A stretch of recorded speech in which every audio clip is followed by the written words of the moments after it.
Hello, good morning ಎಲ್ರಿಗೂ ನಮಸ್ಕಾರ. Welcome back to my YouTube channel coastal cast. So ಈಗ ಬೆಳಗ್ಗೆ 7:30 ಸುಮಾರಾಗಿದೆ. ನಾನು ನಮ್ಮನೆ ತೋಟಕ್ಕೆ ಬಂದಿದ್ದೀನಿ. ಸೊ ಒಂದ್ಸಲ ತೋರಿಸಿದ್ದೆ ಅನಿಸುತ್ತೆ, ಯಾವಾಗಲೂ ಮದ್ದು ಹೊಡೆಯೋದು ಏನೋ ತೋರಿಸಿದ್ದೆ ನಮ್ಮನೆ ತೋಟನ. ಸೊ ಮನೆಯಿಂದ ಗದ್ದೆ ಬರುತ್ತೆ, ನೆಕ್ಸ್ಟು ನಮ್ಮ ತೋಟ ಇದೆ.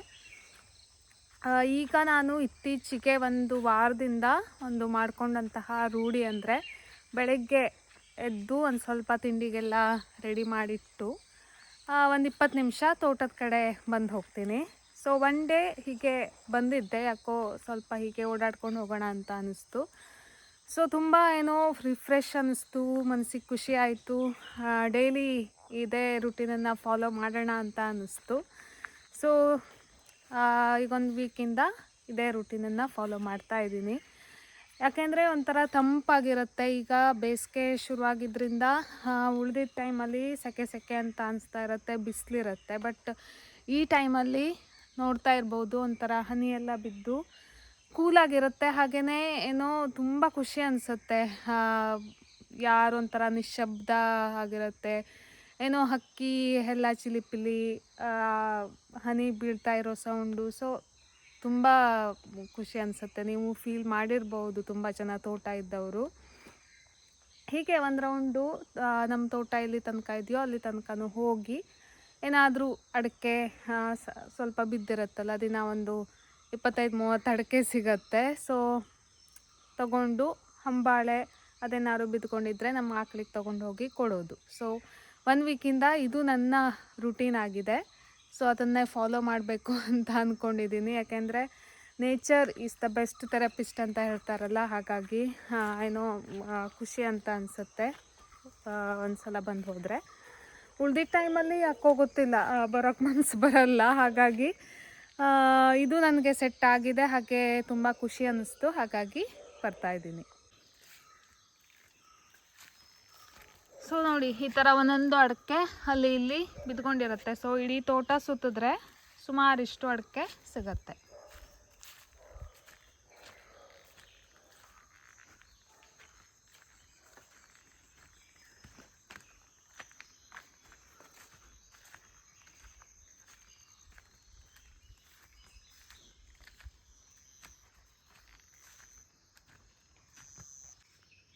ಸೊ ಇಲ್ಲಿ ನಮ್ಮ ತೋಟದ ಗಡಿ ಬಂತು, ಅಂದರೆ ಪಕ್ಕಕ್ಕೆ ಬೇರೆಯವರ ತೋಟ ಇದೆ.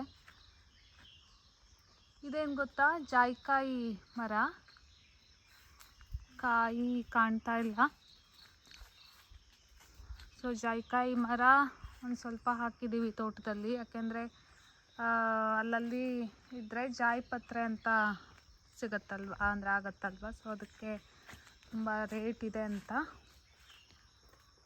ಇಲ್ಲಿದೆ ನೋಡಿ ಜಾಯಿಕಾಯಿ. ಸೊ ಇದಿನ್ನೂ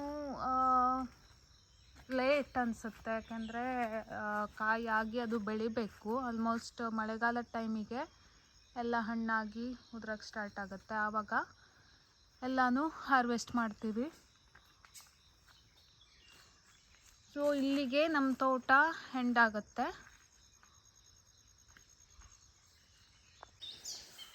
ತೋಟದಲ್ಲಿ ಇಲ್ಲಿ ನಾವು ಈ ಥರ ಬಾವಿ ತೆಗೆದಿದ್ದೀವಿ. ಯಾಕೆಂದರೆ ತೋಟಕ್ಕೆಲ್ಲ ನೀರು ಬೇಕಾಗತ್ತಲ್ವ, ಚೆನ್ನಾಗಿ ನೀರು ಕೊಟ್ಟರೆ ಅಷ್ಟೇ ನಮಗೆ ಬೆಳೆ ಸಿಗೋದು. ಹಾಗಾಗಿ ಒಂದು ಬಾವಿನ ಈಗ ಒಂದು ಸ್ವಲ್ಪ ವರ್ಷದ ಹಿಂದೆ ಈ ಬಾವಿನ ತೆಗೆಸಿದ್ದೀವಿ. ಸೊ ತೋಟಕ್ಕೆಲ್ಲ ಇದರದ್ದೇ ನೀರು ಸಾಕಾಗುತ್ತೆ. ಸೊ ಇಲ್ಲಿ ಕೂಡ ಒಂದು ಜಾಯಿಕಾಯಿ ಮರ ಇದೆ.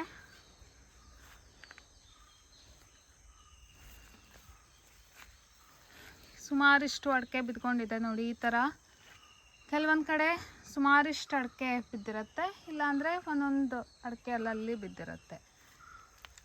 ಸೊ ಇಷ್ಟು ಸಿಕ್ತು. ಇನ್ನೂ ಒಂದು ಸ್ವಲ್ಪ ಎಲ್ಲ ಕಡೆ ನೋಡಿಕೊಂಡು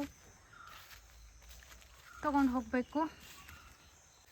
ಸೊ ಇವತ್ತು ಇಷ್ಟು ಅಡಿಕೆ ಸಿಕ್ತು. ಇವತ್ತು ಆ್ಯಕ್ಚುಲಿ ಜಾಸ್ತಿ ಸಿಕ್ತು. ನಾನೇನಾದರೂ ಬೇರೆ ಬಕೆಟ್ ಏನಾದರೂ ತಂದ್ಕೋಬೇಕಿತ್ತು.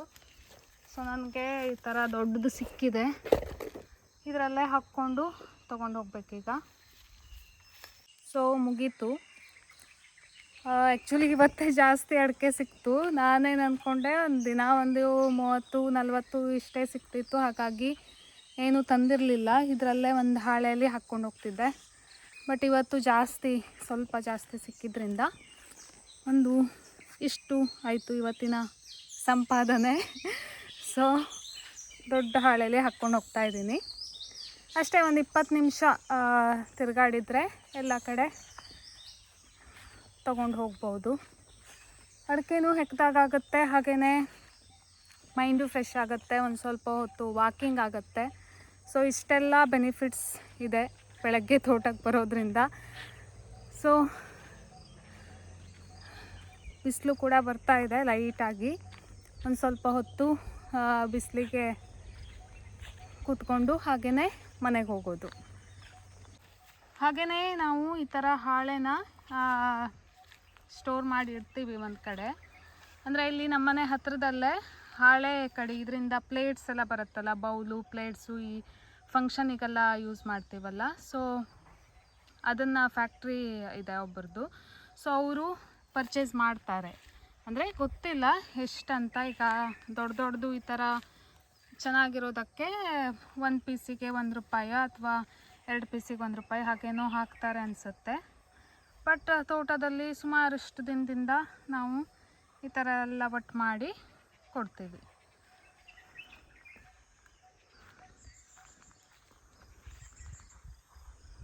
ಸೊ ಗದ್ದೆ ಬಂತು, ಆಮೇಲೆ ಮನೆ. ಇವತ್ತು ನಮ್ಮ ಬಫಿ ಸ್ನಾನ ಮಾಡ್ಕೊಂಡಿದ್ದಾನೆ. ಬಫಿ ಸ್ನಾನ ಮಾಡ್ಕೊಂಡಿದ್ಯಾನೋ ಬಫಿ? ವೈಟಿ ಇದೆಯಲ್ಲೋ, ವೈಟಿ ಇದೆಯಲ್ಲೋ. ಎಲ್ಲೋಗವು? ವಿಶ್ ಮಾಡ್ಕೊಬಂದೆ ನೀನು? ವಿಶ್ ಮಾಡ್ದೆ?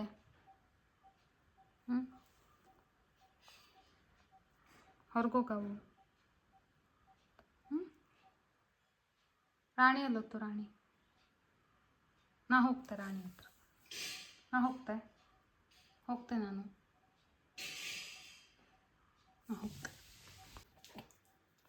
ಹೋಗ್ತಿಲ್ಲ.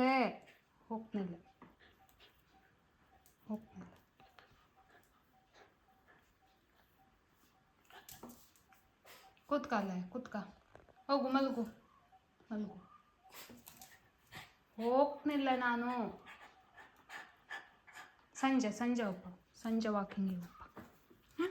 ಸಂಜೆ ಹೋಗ್ಪ, ಬೇಡ ಈಗ ಬಿಸಿಲು. ಸಂಜೆ ಹೋಗ್ಪ. ಮನೇಲಿ ಸ್ವಲ್ಪ ಬಾಳೆಕಾಯಿ ಆಗಿತ್ತು. ಆನ್ ಬಾಳೆಕಾಯಿ ಅಂತ ಹೇಳ್ತೀವಿ ಇದನ್ನು ನಮ್ಮ ಸೈಡು. ಇದನ್ನು ಚಿಪ್ಸ್ ಮಾಡ್ತಾರೆ, ಸಾಂಬಾರು ಮಾಡ್ತಾರೆ, ಪಲ್ಯ ಮಾಡ್ತಾರೆ.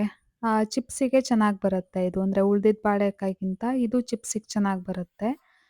ಹಾಗಾಗಿ ಕೇರಳ ಸೈಡು ಯೂಸ್ ಮಾಡೋದು ಸ್ವಲ್ಪ ಬೇರೆ. ಅದು ಬೇರೆ ಚಿಪ್ಸಿಗೆ ಮಾಡೋದು. ಇದು ನಮ್ಮ ಸೈಡೆಲ್ಲ ಇದನ್ನು ಯೂಸ್ ಮಾಡೋದು. ಸೊ ಇದು ಚಿಪ್ಸ್ ಮಾಡೋದು ಈಸಿನೇ. ಸಿಪ್ಪೆ ಮಾತ್ರ ಒಂದು ಸ್ವಲ್ಪ ತೆಗೆದಿಟ್ಕೊಳ್ಬೇಕು. ಈ ಥರ ತೆಳ್ಳಗೆ, ಅಂದರೆ ಒಳಗಿನ ತಿರುಳು ಹೋಗ್ದಾಗಿದ್ದಂಗೆ ಈ ಥರ ಮೇಲಿಂದ ತೆಳ್ಳಗೆ ಸಿಪ್ಪೆಯನ್ನು ತೆಗೆದು ಈ ಥರ ನೀರಲ್ಲಿ ಹಾಕಿಡ್ತೀವಿ. ಯಾಕಂದರೆ ಹಾಗೆ ಇಟ್ಟರೆ ಕಪ್ಪಾಗಿಬಿಡತ್ತೆ ಈ ಬಟಾಟೆ ಎಲ್ಲ ಆದಾಗೆ. ಹಾಗಾಗಿ ನೀರಲ್ಲಿ ಹಾಕಿಟ್ಕೊಳ್ಬೇಕು. ಸೊ ಚಿಪ್ಸ್ ಮಾಡೋಕ್ಕೆ ಇಲ್ಲಿ ಉಪ್ಪು, ಖಾರದ ಪುಡಿ ರೆಡಿ ಮಾಡಿ ಇಟ್ಕೊಂಡಿದ್ದೀನಿ.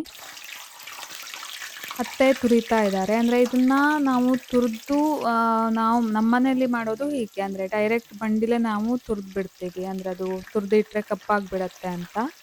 ನಿಮಗೆ ಯಾವ ಥರ ಬೇಕು. ನಾವು ಅಂದರೆ ಒಂದು ಬನಾನನ ಹಾಫ್ ಮಾಡಿ ಈ ಥರ ಸ್ವಲ್ಪ ದೊಡ್ಡದಾಗಿ ತುರಿತಾ ಇದ್ದೀವಿ.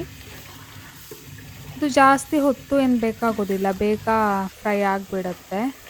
ಸೊ ಇಲ್ಲಿ ಈ ಥರ ಗರಿಗರಿಯಾಗಿ ಈ ಥರ ಬಣ್ಣಕ್ಕೆ ಬಂದಮೇಲೆ ತೆಗೆದ್ರೆ ಆಯಿತು ಅಷ್ಟೇ. ಸೊ ಇದಕ್ಕೆ ನಾನು ಉಪ್ಪು, ಸ್ವಲ್ಪ ಕಲರ್ಗೆ ಅರಿಶಿನ ಹಾಕ್ತಾಯಿದ್ದೀನಿ. ಹಾಗೆಯೇ ಸ್ವಲ್ಪ ಖಾರದ ಪುಡಿ. ನಿಮ್ಗೆ ಬೇಕಿದ್ದರೆ ಅದು ಬ್ಲ್ಯಾಕ್ ಸಾಲ್ಟ್, ಆ್ಯಕ್ಚುಲಿ ಬನಾನಾ ಚಿಪ್ಸಿಗೆ ಬ್ಲ್ಯಾಕ್ ಸಾಲ್ಟ್ ಇದ್ದರೆ ಅದು ಒಂಥರ ಫ್ಲೇವರ್ ಕೊಡುತ್ತೆ. ಸೊ ನಮಗೆ ಮನೇಲಿ ಬ್ಲ್ಯಾಕ್ ಸಾಲ್ಟ್ ಇಲ್ಲಾಗಿತ್ತು, ಹಾಗೆ ನಾನು ಸಾದಾ ಟೇಬಲ್ ಸಾಲ್ಟನ್ನು ಯೂಸ್ ಮಾಡ್ತಾಯಿದ್ದೀನಿ ಇಲ್ಲಿ. ಬೇಕಿದ್ದರೆ ಇದಕ್ಕೆ ಜೀರಾ ಪೌಡರ್ನು ಮಿಕ್ಸ್ ಮಾಡಿ ಹಾಕ್ಬೋದು ಖಾರ ಪೌಡರ್ ಜೊತೆ. ಸೊ ಚಿಪ್ಸ್ ಮಾಡಿ ಎಲ್ಲ ಮುಗೀತು. ಟೇಸ್ಟ್ ಮಾಡೋಣ. ಅಫ್ಕೋರ್ಸ್ ಮಿಡ್ಲಲ್ಲಿ ಟೇಸ್ಟ್ ಮಾಡಿದ್ದೀನಿ, ಬಟ್ ಸ್ಟಿಲ್ ಹೇಗಾಗಿದೆ ಅಂತ ನಿಮಗೂ ತೋರಿಸೋಣ ಅಂತ. ಸೊ ಕ್ರಿಸ್ಪಿಯಾಗಿ ಟೇಸ್ಟಿಯಾಗಿ ಬಂದಿದೆ, ಸಖತ್ತಾಗಿ ಬಂದಿದೆ. ಸೊ ನೀವು ಮನೇಲಿ ಈ ಥರ ಬನಾನಾ ಇದ್ದರೆ ಖಂಡಿತ ಮಾಡ್ಕೊಳ್ಳಿ, ಚೆನ್ನಾಗಿರುತ್ತೆ. ನಾವು ಎಲ್ಲದನ್ನು ಹೊರಗಡೆಯಿಂದ ತಂದು ತಿನ್ನೋದಕ್ಕಿಂತ ಸೊ ಮನೆಯಲ್ಲೇ ಮಾಡಿಕೊಂಡ್ರೆ ಟೇಸ್ಟಿಯಾಗಿರುತ್ತೆ, ಫ್ರೆಶ್ ಆಗಿರುತ್ತೆ, ಹಾಗೆ ಹೆಲ್ದಿಯಾಗೂ ಇರುತ್ತೆ. ಹಾಗೆಯೇ ಈಗ ಗೇರ್ ಹಣ್ಣಿನ ಸೀಸನ್ ಕೂಡ ಸ್ಟಾರ್ಟ್ ಆಗಿದೆ. ಗೇರು ಬೀಜ ಬೀಳುತ್ತಲ್ವ, ಈಗ ಗೇರ್ ಪ್ಲ್ಯಾಂಟೇಷನ್ ಇದ್ದವರಿಗೆಲ್ಲ ಅದೇ ಕೆಲಸ. ಈಗ ಇನ್ನೂ ಅಂದರೆ ಜಸ್ಟ್ ಈ ಥರ ಎಳೆ ಗೇರು ಬೀಜ ಆಗಿ ಅದು ಇನ್ನೂ ಹಣ್ಣಾಗಿ ಬೀಜ ಉದುರಬೇಕು. ಸೊ ಅಂದರೆ ಒಂದು ದಿನಕ್ಕೊಂದು ಸ್ವಲ್ಪ ಹಾಗೆ ಹೀಗೆ ಉದುರ್ತಾ ಇರುತ್ತೆ, ಅದರ ಬೀಜನ ತೆಗೆದಿಟ್ಕೊಳ್ಬೇಕು. ಸೊ ನೋಡಿ, ಹಣ್ಣು ಸುಮಾರಿಷ್ಟು ಹಣ್ಣಾಗಿದೆ. ತುಂಬ ಜನಕ್ಕೆ ಇದರ ಫ್ಲೇವರ್ ಇಷ್ಟ ಆಗಲ್ಲ. ಗೇರು ಹಣ್ಣು ಅಂದರೆ ಯಾರು ಅಷ್ಟೊಂದು ಇಷ್ಟಪಟ್ಟೇನು ತಿನ್ನಲ್ಲ, ಬಟ್ ಸೀಸ್ನಲ್ ಫ್ರೂಟ್ ಆಗಿರೋದ್ರಿಂದ ಹೀಗೆ ಅದಕ್ಕೆ ಉಪ್ಪು ಹಚ್ಕೊಂಡು ತಿಂದರೆ ಚೆನ್ನಾಗಿರುತ್ತೆ. ಅಂದರೆ ಕಫ ಈ ಥರ ಥಂಡಿ ಎಲ್ಲ ಆದರೆ ಕಟ್ ಮಾಡಿ ಅದಕ್ಕೆ ಸ್ವಲ್ಪ ಉಪ್ಪು ಹಚ್ಕೊಂಡು ತಿಂದರೆ ಟೇಸ್ಟಿಯಾಗಿರುತ್ತೆ. ನನಗೆ ತೀರಾ ಇಷ್ಟ ಅಂತ ಏನಿಲ್ಲ, ಬಟ್ ಉಪ್ಪು ಹಚ್ಕೊಂಡು ತಿಂತೀವಿ ಎಲ್ಲಾದರೂ. ಇದಕ್ಕಿಂತನೂ ಇದು ರೆಡ್ ಇದೆ, ಸ್ವಲ್ಪ ಯೆಲ್ಲೋ ಕಲರ್ ಇರೋದು ಸ್ವಲ್ಪ ಚೆನ್ನಾಗಿರುತ್ತೆ. ಇದು ಸ್ವಲ್ಪ ಒಗುರು ಅಂದರೆ ಸೊನೆ ಅಂತ ಹೇಳ್ತೀವಲ್ಲ, ಅದು ಜಾಸ್ತಿ. ಇವೆಲ್ಲ ಇನ್ನೂ ಎಳೆ ಇದು ಬಿಟ್ಟಿದೆ ಅಷ್ಟೇ.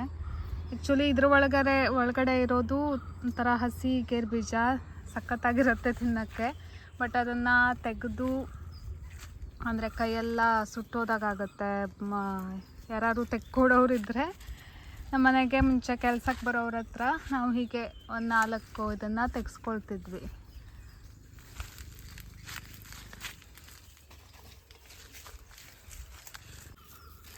ಸೊ ಸಂಜೆ ಮತ್ತೆ ವಾಕಿಂಗಿಗೆ ಬಂದ್ವಿ ನಾವು ಗದ್ದೆ ಹತ್ರ. ಡೈಲಿ ಇವರಿಬ್ಬರಿಗೂ ಒಂದು ರೌಂಡ್ ಇಲ್ಲಿ ಬಂದು ಹೋಗಬೇಕಾಗತ್ತೆ, ಇಲ್ಲಾಂದರೆ ಕೇಳೋದಿಲ್ಲ. ಈಗ ಗದ್ದೆ ಎಲ್ಲ ಪ್ಲೇನ್ ಆಗಿರೋದ್ರಿಂದ ಓಡಾಡ್ಕೊಂಡು ಹೋಗ್ಬೋದು. ಈ ಹೂವು ನೋಡಿ ಎಷ್ಟು ಚೆನ್ನಾಗಿದೆ ಅಂತ, ಸಖತ್ತಾಗಿದೆ. ಇದಕ್ಕೇನು ಹೂವು ಅಂತಾರೆ ಅಂತ ನನಗೂ ಗೊತ್ತಿಲ್ಲ, ಕೇಳಬೇಕು. ಬಟ್ ಆ ಒಂಥರ ಕಲರ್ ಮತ್ತು ಆ ಪ್ಯಾಟರ್ನೇ ಸಖತ್ತಾಗಿದೆ.